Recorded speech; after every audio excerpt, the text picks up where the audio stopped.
Bonjour à tous, ici Julien pour la chaîne des 100 livres en 2018.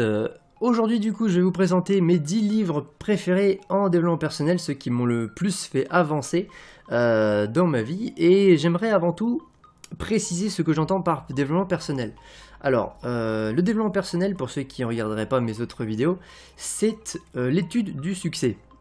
C'est-à-dire qu'au cours du XXe siècle, il y a certaines personnes qui ont découvert que quel que soit ce qu'on faisait, quels que soient les projets dans lesquels on avait du succès, et bien finalement, il y avait toujours des schémas qui se répétaient tout le temps, que ce soit du succès dans la vente, dans la finance, le succès dans le sport, le succès dans le fait de perdre du poids et d'avoir une bonne santé, ou dans ses relations de couple par exemple.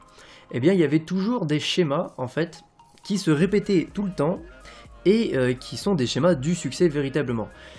Le développement personnel, c'est une discipline qui s'attache à étudier ces schémas-là pour pouvoir les retranscrire après dans des formations ou des bouquins. Et lorsque j'ai découvert ça moi-même, eh bien, il y a plusieurs années de ça, eh bien, j'ai commencé à lire énormément de livres sur le sujet, un peu plus d'une centaine à l'heure actuelle, et j'aimerais aujourd'hui partager avec vous les 10 livres qui m'ont le plus impacté moi-même dans ma vie. Alors évidemment, il va s'agir d'un classement personnel, hein, donc avec mes propres goûts, avec mes propres objectifs qui vont transparaître dans ce classement. Donc évidemment ça sera pas le même pour vous, mais voilà, si ça peut être intéressant malgré tout je pense. Donc c'est parti. Alors le premier livre du coup c'est un livre assez génial qui a été écrit par le père fondateur du développement personnel en personne, Napoléon Hill. La maîtrise de la persuasion. Voilà, par Napoléon Hill, du coup. Qu'est-ce que je peux dire sur ce bouquin? C'est voilà, c'est du Napoléon Hill, quoi. Pour celui qui ne connaît pas Napoléon Hill, il s'agit d'un des, si ce n'est le meilleur auteur voilà, qu'on peut trouver sur les ouvrages de développement personnel. Voilà, qu'est-ce que je peux dire? C'est un livre qui parle de la vente, de la communication et de ses buts dans la vie, de ce qui nous motive personnellement. Et puis voilà quoi, le meilleur bouquin sur ces sujets-là, je pense, si ce n'est par d'autres livres qu'a écrit Napoléon Hill aussi. Je vais essayer d'aller assez vite dans la description de chacun des livres, parce que je pourrais en parler pendant des heures sur chacun d'entre eux, tellement ils sont géniaux, mais je vais essayer d'aller assez vite quand même. Donc ce livre-là, c'est vraiment pour la vente, la persuasion, la communication de manière générale, et aussi ses buts dans la vie. C'est un thème qui revient extrêmement souvent dans les ouvrages de Napoléon Hill, c'est le fait de découvrir ce qui nous-mêmes nous motive et nous fait passer à l'action, et ça a une grande place aussi dans ce livre-là. Bref, un génial bouquin là-dessus. 9e place, du coup, à la 9e place, je vais mettre le guide de l'énéagramme par Hélène Palmer.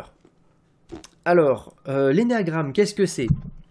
L'énéagramme est un outil d'introspection, c'est-à-dire un outil qui nous permet de découvrir, d'améliorer notre connaissance de soi-même en réalité. C'est un outil qui date d'assez longtemps, hein, puisqu'il était déjà utilisé au temps de Pythagore. Et à la base, j'étais plutôt sceptique en fait en regardant cet outil-là, puisqu'il s'agit de définir son type de personnalité en fonction de figures géométriques.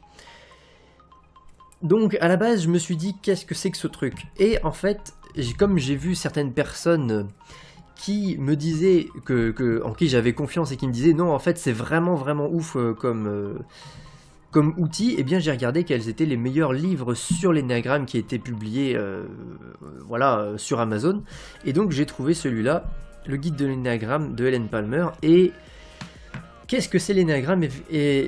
Spontanément, c'est en gros la description de 9 profils de personnalité qui sont des profils de personnalité majoritaires dans la population, du moins d'après l'énéagramme.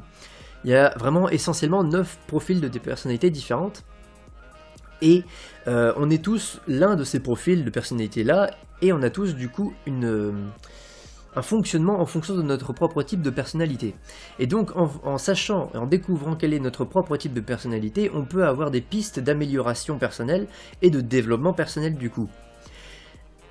Et en tombant sur mon propre type d'énéagramme, le type 4 pour ceux qui connaissent, C'est assez particulier parce que en fait, lorsque vous ouvrez le livre et que vous regardez les différents types, en fait, vous vous rendez compte qu'il y a des choses qui vous parlent un peu, d'autres pas trop. Il y en a qui vous disent ouais, je serais peut-être tel ou tel type en fait finalement, ou en fait non pas du tout.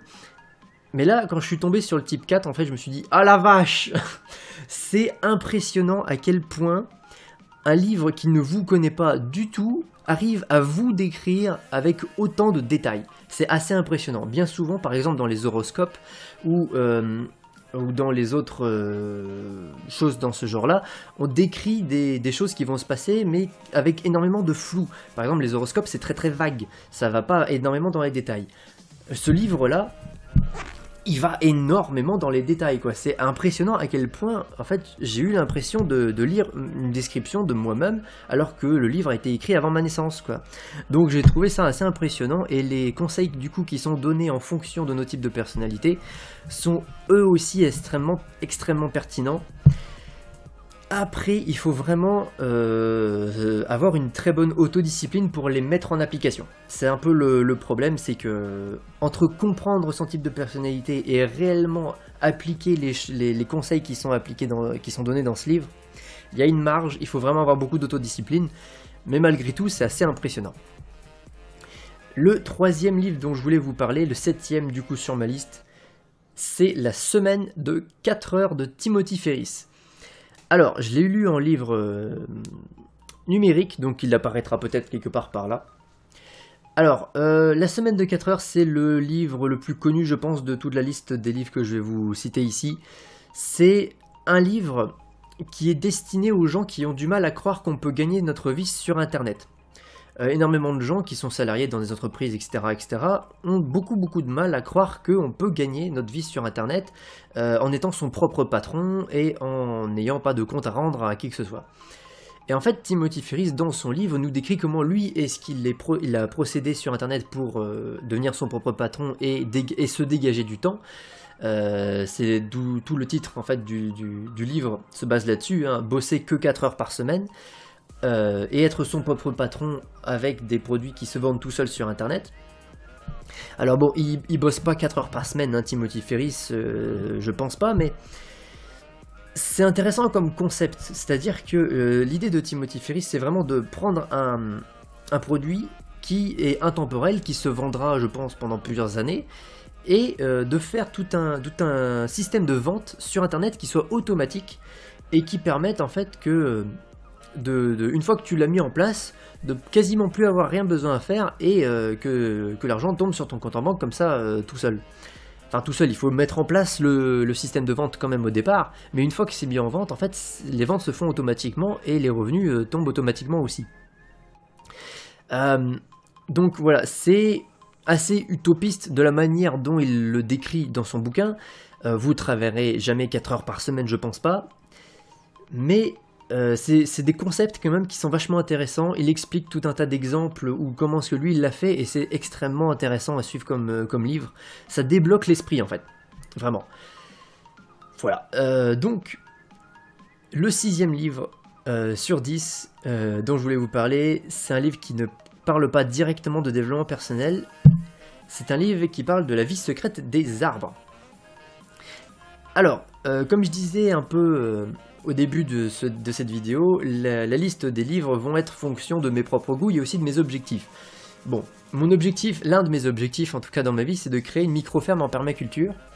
Et je me suis intéressé à cet ouvrage-là justement pour en apprendre un peu plus sur les arbres, et je me suis rendu compte qu'en fait, j'y connaissais rien du tout. En fait, c'est complètement impressionnant. C'est-à-dire que dans cet ouvrage-là, l'auteur décrit... comment fonctionne un arbre, comment fonctionne une forêt aussi, comment fonctionnent toutes les mécaniques internes à l'intérieur des arbres et des forêts qu'on ne voit pas, qui n'est pas visuellement spontané, qui ne nous apparaît pas à nos yeux comme ça spontanément. Par exemple, comment les arbres communiquent entre eux, comment est-ce que les arbres ou les forêts entre elles se protègent des parasites, comment est-ce que l'arbre... peut être à la fois capitaliste et communiste. Oui, bon, ça c'est une interprétation que je fais moi-même, mais c'est... Voilà. Je ferai un résumé de ce livre-là plus tard sur la chaîne, parce que ça c'est juste un truc de fou, mais C'est extrêmement rafraîchissant, c'est-à-dire que les arbres ou les forêts, qui sont des choses des choses qu'on voit très souvent, en fait, on a l'impression qu'on les connaît, du coup, mais en fait, pas du tout. Les processus internes des arbres ou des forêts, on les comprend, mais genre pas du tout, quoi. C'est un truc de fou.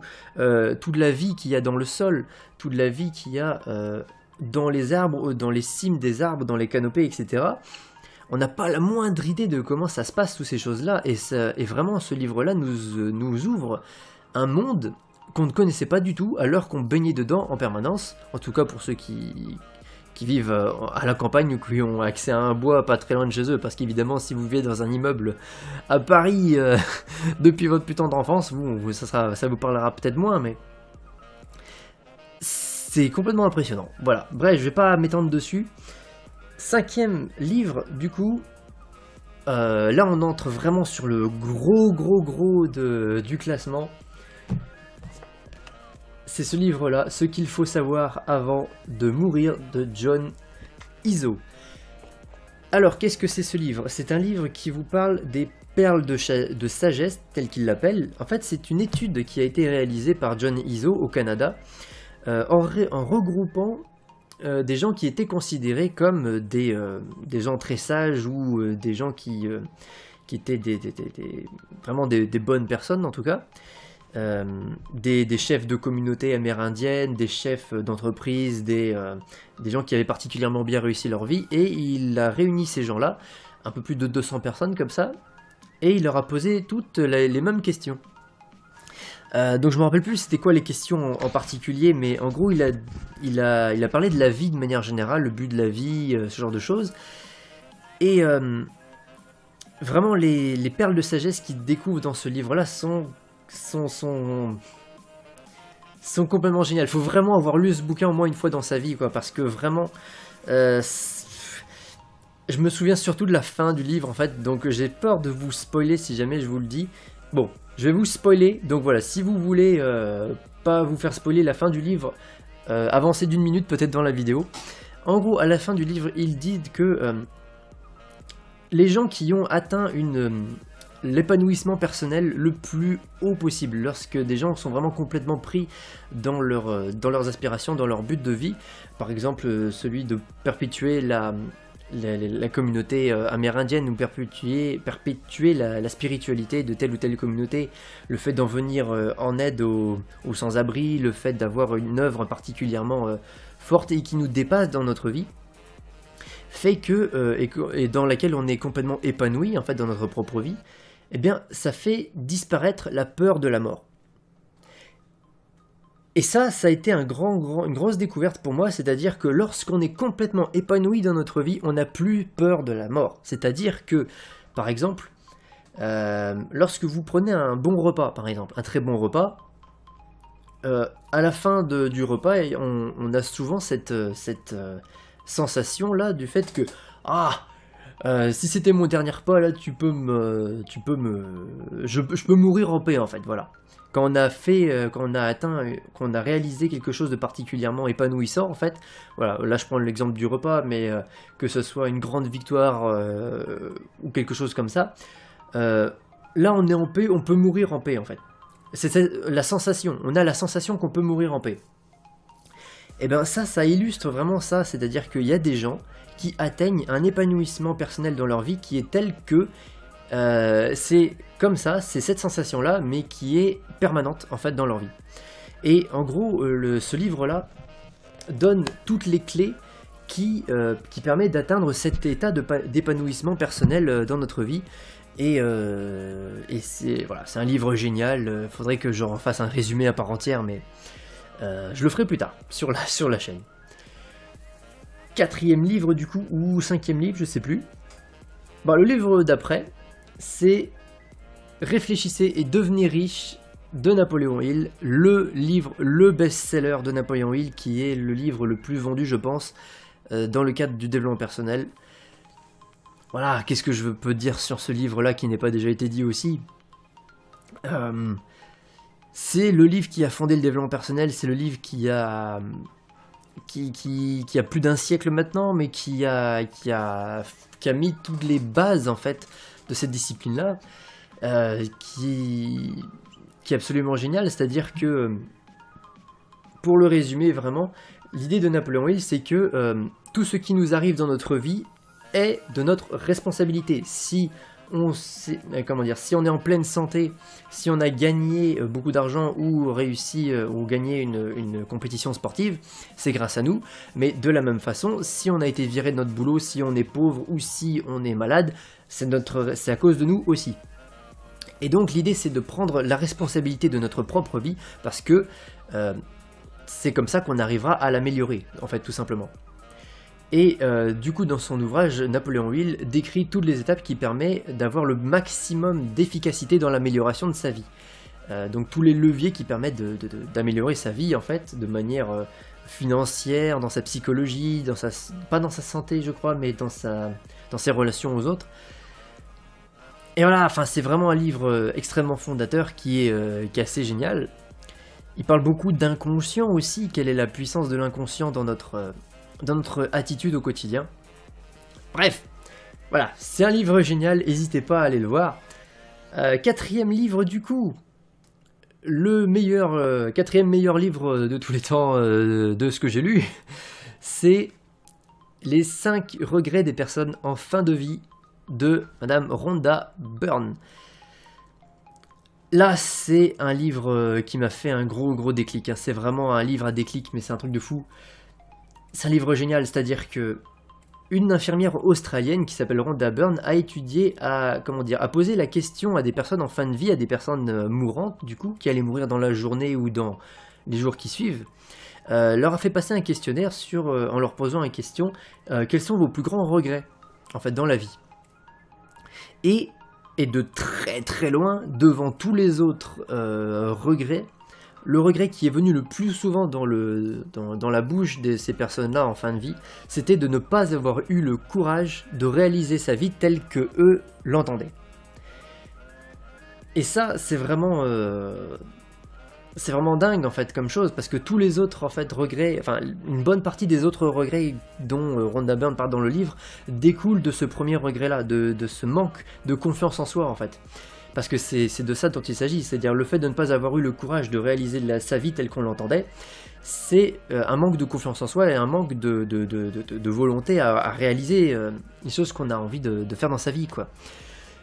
Combien de gens se retrouvent à l'âge de la retraite en se rendant compte que tout toute leur vie reposait sur leur travail en fait. Beaucoup d'hommes comme ça, dont elle parlait dans le livre, se sont rendus compte, une fois arrivés à l'âge de la retraite, qu'il n'y avait que leur métier dans leur vie, et dès qu'ils n'avaient plus ce métier-là, il y a beaucoup de gens qui pétaient un câble en fait en se disant mais merde, ma vie elle a servi à rien en fait, j'ai rien bâti, enfin j'ai pas eu les relations avec mes enfants que j'aurais voulu, etc.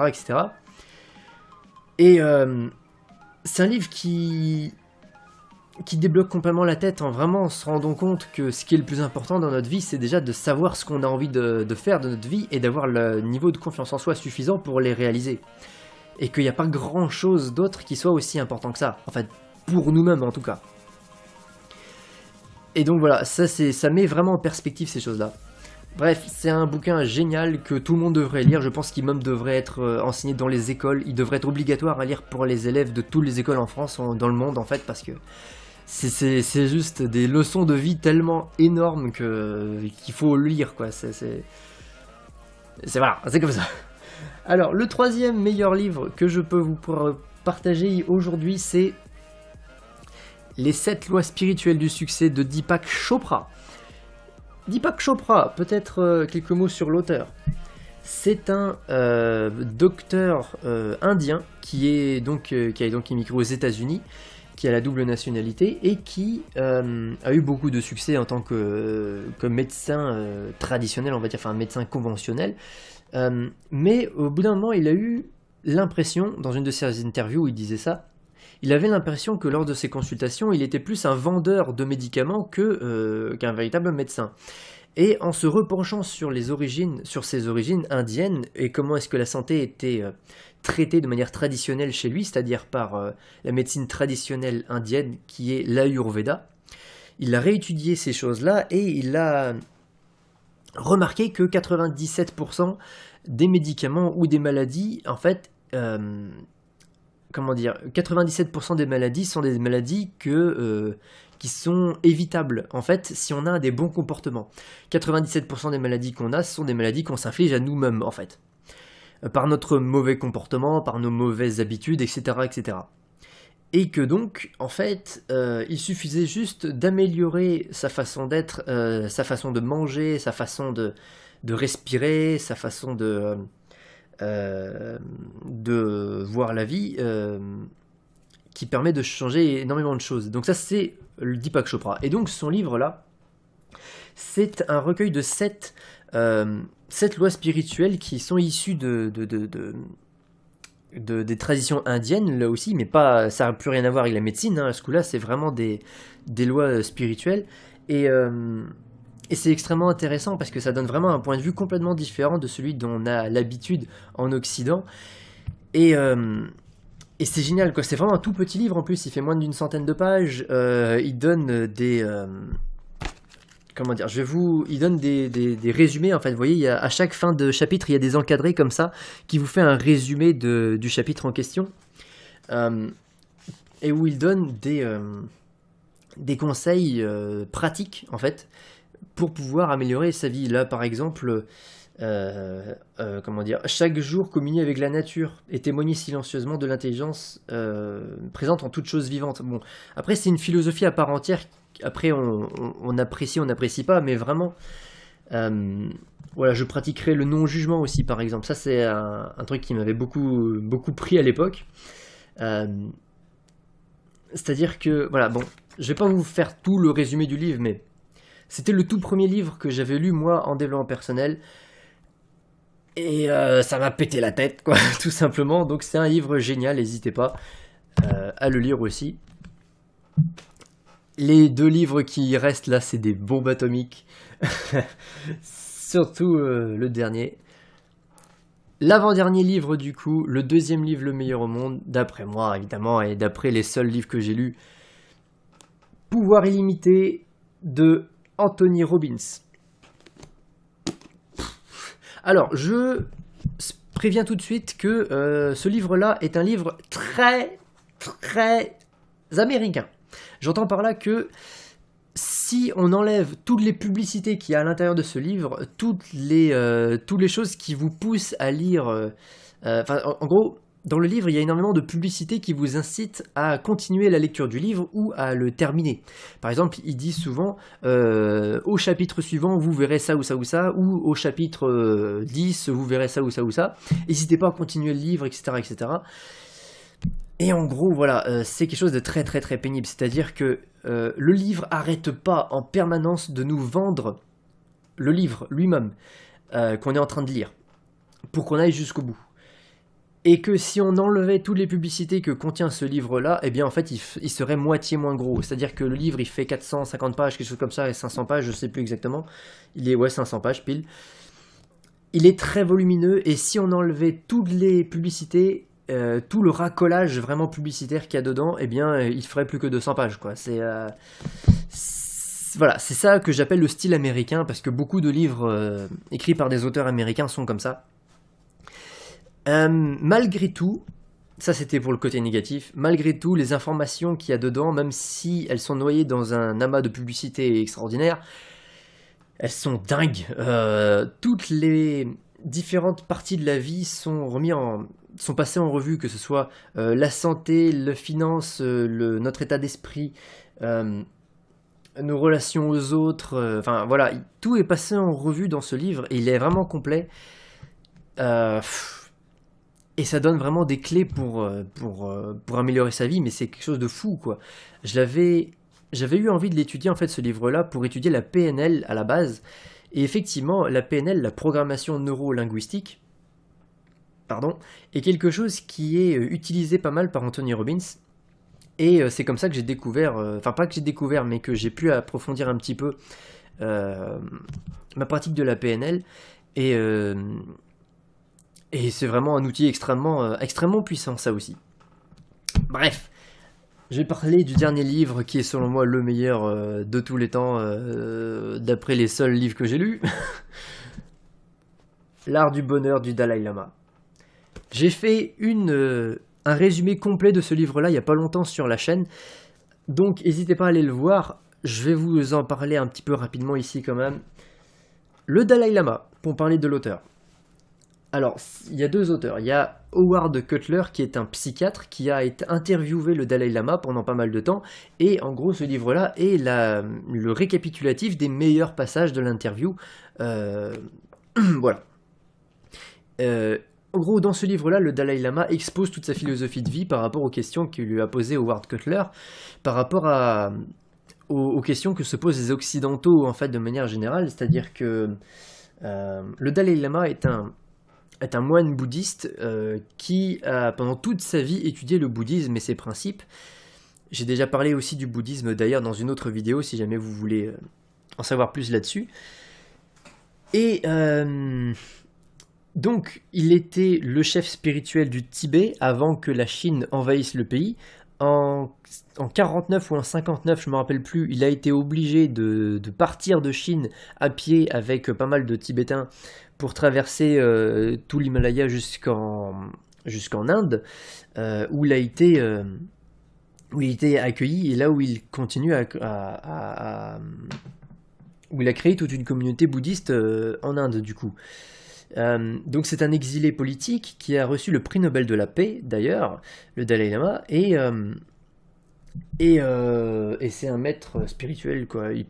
C'est un truc de fou. Le mec qui a étudié toute sa vie la compassion et le bonheur en fait.